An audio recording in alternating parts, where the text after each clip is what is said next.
We won. Log Thanks, in! Jonathan. Well, let's just go ahead and get straight on into it. Here's the trailer for Path of Exile Affliction. Something moves in the mists. Something sinister. Please don't tell me it's another stencil and channel Rot, leak. plague, and claw. The affliction spreads. It hungers like delirium? for more.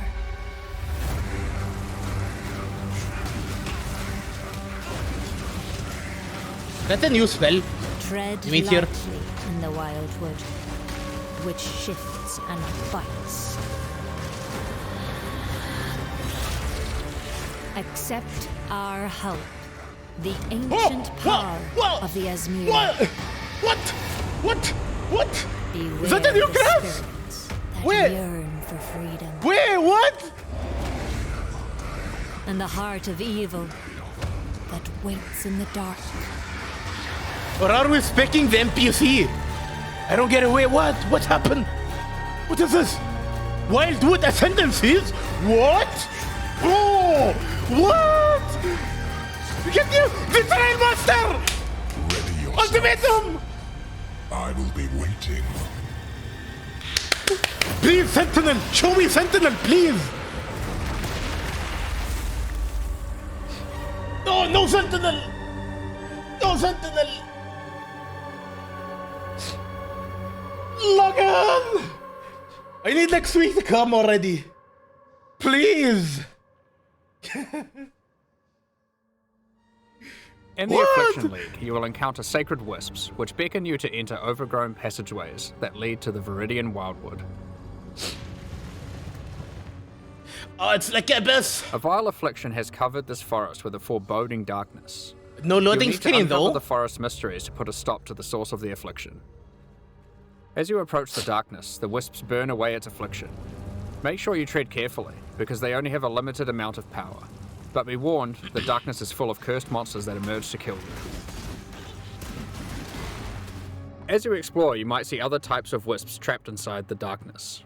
The Wildwood is trying to guide you towards clues about its affliction. Follow the trails of wisps by collecting them, and you may uncover many different secrets.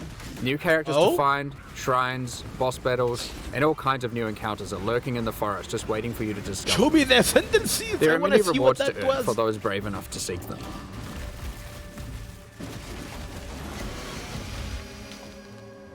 When the sacred wisps run out of energy, they will return you back to where you came from. Any other types of wisps you have collected will return with you to Rayclast. Okay, what does that do? More loot? These wisps, having been saved from the affliction, disperse into the environment and inhabit randomly chosen monsters in the area, increasing their power and also their rewards. Ooh! The different types of wisps have different effects on loot. monsters, and sometimes more than one type will inhabit a single monster, making the fight even harder and even more rewarding. If this happens to a boss, you could be in for a tough fight, but if you can overcome it, your efforts will not be in vain. That sounds Primal like an wisps issue. grant an item rarity bonus to inhabited monsters. Okay. Wild wisps grant an item quantity What? bonus. Oh, and that's vivid it. wisps Oh my cause God. them to drop currency items. Oh my god, I sent a If a monster Meffingly! gets all three types, We're gonna they'll be drop magic more items of finding. a higher rarity and a lot of currency. While exploring the wild, It's an you might MF find League. some of the last few Asmiri wanderers who have managed to survive in the forest since it was cursed. Each of them have different survival specializations, and they are willing to teach you if you agree to help them defeat the source of the affliction, the King in the Mists. Choose which of the Asmiri that you will complete quests for to unlock one of 3 new Ascendancy classes, which you can have in addition to your regular Ascendancy class. What? Up to Double 8 points for these Ascendancies. classes are unlocked as you complete more quests for the Asmiri you are training under. The Warden of Eves can teach you to become a Warden of the Magi, a powerful class that takes advantage of wilderness knowledge. A Warden of the Magi can learn to use tinctures which coat their weapon, granting various powerful effects. What's that? You can equip tinctures in your flask slots and toggle them on and off at will. God damn it. You can only have one enabled at a time, but the effects are quite conditional, so you may want to have more than one equipped and swap between them during Oh, combat. they're permanently on. For They're example, permanently on. equip the Ironwood Tincture to gain the benefit of always stunning enemies on full life. Tinctures can also get random mods. Afflicts 4 wither This one in debuff. particular Ooh. adds stacks of wither to targets on full life and steals frenzy charges on hit, which makes it great as an initiator. When you are fighting rare monsters or finishing off tough bosses, you will want to swap to the Oak Branch Tincture, which grants Culling Strike, increased damage against enemies on low life, and has a chance to steal a mod from rare enemies you kill. You can buy more tinctures from the Warden of Eves using Primal Ash Wisps on when you hit. find her in the forest, so keep an eye out Onslaught for her. on killing blow. As a Warden of the Choose Magi for us. gains more ascendancy points, they gain access to more skills that let them further specialize in tinctures. For example, Nature's Concoction allows you to invest in having your tinctures enhance your flasks. This ascendancy skill makes it important to think about which slots your tinctures are placed in, and what flasks they are Gain adjacent 3 to. charges and hit an enemy with a You'll have weapon better no more than uptime once on those every flasks, and second. they'll be stronger as a result. But there are plenty more skills to choose even if you don't want to engage with tinctures. For example, another new ability to unlock is Barkskin. It's a reservation skill that causes bark to grow all over your body, increasing armor. As you take damage, the bark falls off, increasing your evasion. Oh yeah? Over time, the bark will grow back, removing the evasion bonus but increasing your armor again. Oh, I wonder how The Breaker insane of Oaths the can teach you to become a Warlock whatever of the they're called. Mists, an ascendancy class specializing in the darker arts of the Esmeri. Warlock of the Mists. One powerful ability you can choose is Blood Hunt, which grants an Ravenous. active skill called Ravenous. Doesn't This say- skill lets you see what type a monster is under its life bar, whether it is a demon, beast, undead, construct, Okay. or humanoid. Okay, what do we need Consuming for a corpse that? with this skill gives a buff to damage against that type of monster, and reduces damage taken by it. You can only have one type active at a time, so it's a good idea to choose no. wisely for the Thank area you. that you are in. It's useless. Some bosses, like the Maven, are eldritch in nature and don't conform to the regular corpses that you have access to. But don't worry. The Breaker of Oaths has a shop where you can trade wild wisps for corpses that you can place on the ground wherever you are. Removes shock on Buy an something eldritch trigger corpse or and you will be able to get the bonus while fighting eldritch entities like the Maven. You may notice that most of the corpses he sells are not monsters you normally encounter. Fires You hail might of want to try turning arrows, some of these forking corpses into arrow. specters, to take advantage of some of the unique abilities that these monsters have. Wait! What? Oh my god! The Warlock Minion of the players Mists are gets gonna be access to eating many good with other that one. abilities. For example, there is a trio of curses that you can pick from. One of these curses targets your minions, giving them life degen and making them explode for massive damage when they are near death.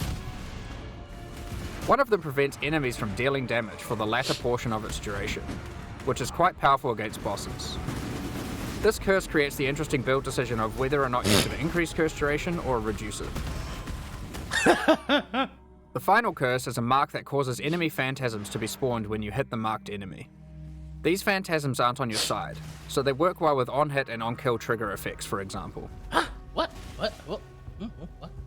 The Primal Huntress can teach you to become a Wildwood Primalist. Unlike the other new ascendancies, the Primal Huntress lets you customize your tree. Charm slot. Any extra jewels or something? You do this with charms that you can buy from the Primal Huntress for Vivid Wisps. 5% chance. Charms have randomly Flask generated on mods, which give stats from Charge regular flask. ascendancy classes, allowing you to Onslaught. create your own What? hybrid ascendancy class. Charms are magic items that are aligned God, with different this sounds attributes. so good for for, example, this Ursine what's charm it is called? strength aligned and has gotten the melee what damage hits have a taken chance to fortify or stat loop. from the champion, and the ability to stop your movement speed going below base from the Juggernaut. This interline Corvine charm lets you get the stat that makes your consecrated ground effects linger from the Slow Inquisitor, dealing quarter. Oh, okay. and the effect that makes cursed enemies explode from the Occultist. Some of the combination of mods that you might find for sale on charms can be extremely powerful, so keep a lookout for the Primal Huntress's shop even if you are not playing. Minimum power, minimum endurance. As a Primalist, you also get access to a few other interesting abilities. War cries. Use War Cries next to corpses and they have a chance to drop an extra item. It opens nearby chests too. The Primalist also gets access to a small extra backpack, What is just in going case on? you find yourself needing to cart more items to town during your map runs. Okay, If you are unhappy with the class you picked, or you just happen to find a really great item for another one of the classes, you are able to change which class you are using next time you find one of the Asmeri Wanderers. Just remember that you will have to do their quests in order to gain the ascendancy points for that class.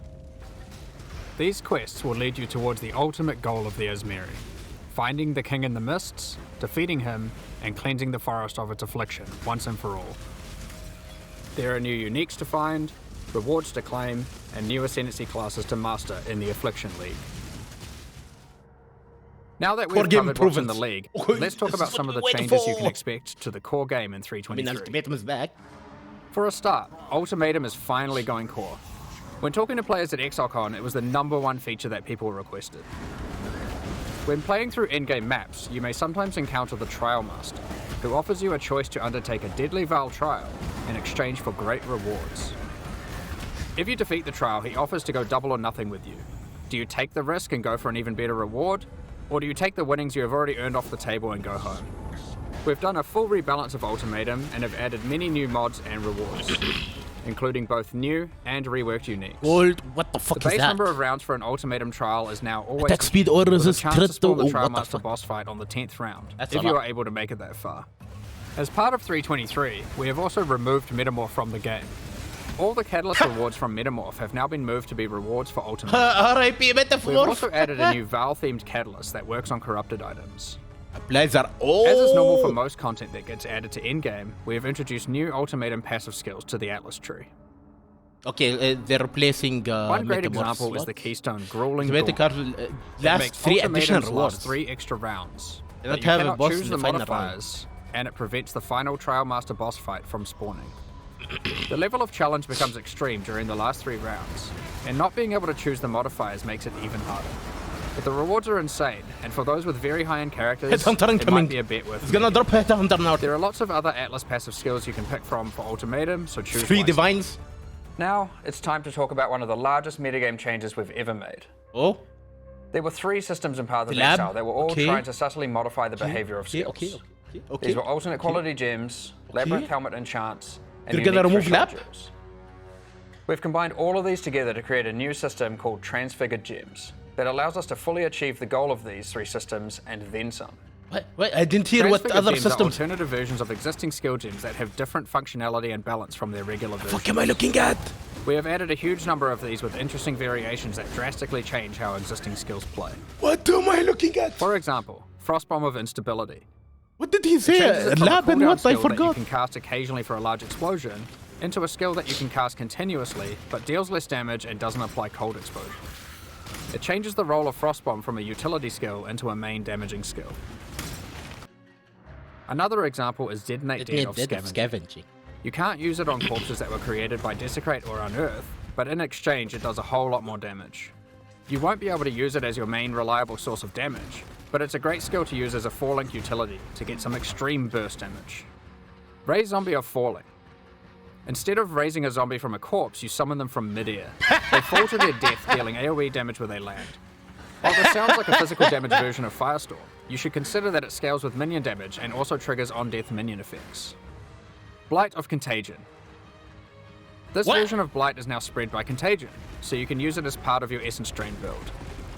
We have a huge number of these. Transfigure Firestorm into Firestorm with Meteors, Transfigure Blade Trap into Blade Trap of Great Oh Swords, my Transfigure God, this Barrage is into gonna Barrage be of Volley interesting. Fire, and so on. There is a lot to experiment with, and we look forward to seeing what builds you can come up with. Okay, that's a But bit how do you get interesting. Transfigured Gems? The Divine Font at the end of the Eternal Labyrinth has been changed to a gem crafting device that can modify your skill and support gems in a lot of new ways. One of the options you can now choose is to turn a skill gem into one of 3 Transfigured Gems. But that isn't all the Divine Font can do. It has a lot of other gem crafting options you can use.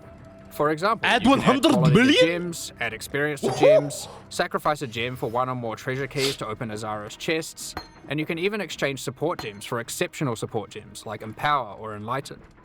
These are just some of the options you'll find the Divine Font is now capable of. In order to replace the rewards in Heist that previously gave alternate quality gems, we have done a rebalance of the rewards of Heist as well. R.I.P. Experimented Heist. base types have been rebalanced. New replica uniques have been added and old ones changed, that and we tracked have really increased well. the amount of currency from display cases as well. On top of this, we have gone through and buffed the quality stats on most damage dealing skills.